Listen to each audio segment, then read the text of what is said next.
लोकसभा निवडणुकीच्या पार्श्वभूमीवर दिंडोरी येथे महायुतीची समन्वय बैठक पार पडली।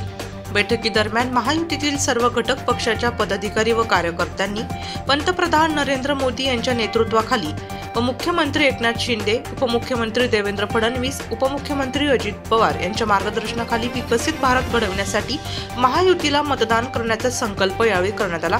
यावेळी विधानसभा उपाध्यक्ष नरहरी झिरवाळ, केंद्रीय आरोग्य व कुटुंब कल्याण आणि आदिवासी विकास राज्यमंत्री डॉक्टर भारती पवार, भाजपा जिल्हा अध्यक्ष सुनील बच्छाव, शिवसेना जिल्हा प्रमुख भाऊलाल तांबडे, मनसे जिल्हा अध्यक्ष मनोज ढिकले, भाजपा महिला मोर्चा अध्यक्ष उज्ज्वला कोठुळे उगले, भाजपा तालुका अध्यक्ष श्याम मुरकुटे, शिवसेना तालुका अध्यक्ष किशोर कदम, राष्ट्रवादी तालुका अध्यक्ष राजेंद्र उफाडे, प्रकाश वडचे, रणजित देशमुख, योगेश बर्डे, नरेंद्र जाधव, अमरसिंग राजे, विश्वासराव देशमुख, संजय वाघ, प्रमोद देशमुख, राजू गवळी, श्याम बोडके, संजय वाघ, योगेश टिडके, मित्रानंद जाधव, एस कदम, नितीन गांगुर्डे, राजेंद्र गवळी, चिंतामण मोरे, किशोर कदम, दीपक बेनेकर, किशोर ढगे, रवींद्र